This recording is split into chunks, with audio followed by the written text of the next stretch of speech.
It's Monday, October 9th, 2023. Let's talk about the news. From Axios, Netanyahu says we are at war after Hamas launches surprise invasion.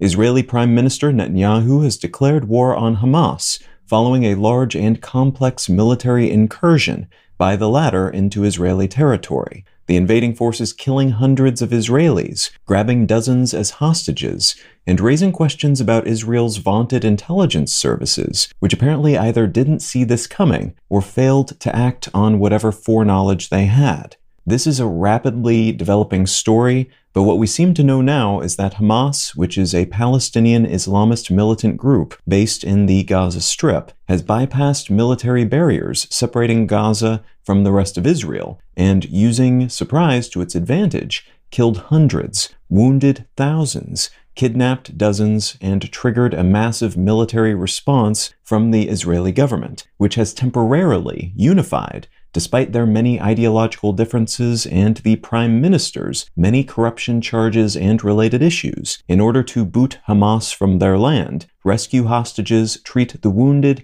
and figure out how Hamas managed to pull this off without being noticed by the expansive Israeli surveillance and spy network. We will learn a lot more in the coming days, but at the moment this is being seen as a truly shocking move, triggered, Hamas claims, by Israel's many and fairly brutal crackdowns on Palestinian citizens, and as one that might upend efforts to bring more peace and diplomacy to the region, including between the Israeli and Saudi governments, which are reportedly close to normalizing relations.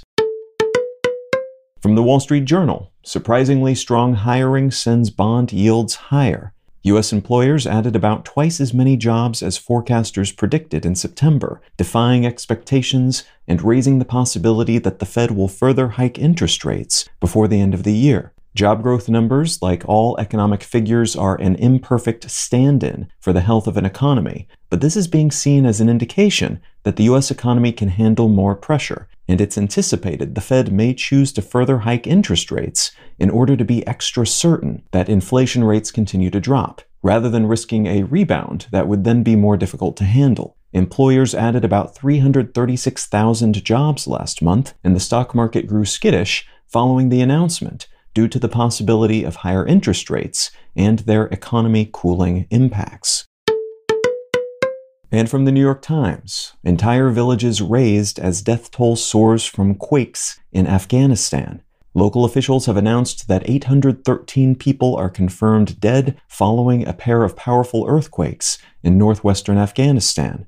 That death toll is expected to rise as the rubble is cleared and bodies are identified, and these quakes, which were both about 6.3 in magnitude, caused the mostly mud brick homes in the area to collapse, destroying entire villages and making the deployment of aid and rescue workers difficult. In June of 2022, a huge earthquake hit southeastern Afghanistan and killed more than 1,000 people, and recent quakes in Turkey and Morocco killed tens of thousands of people combined.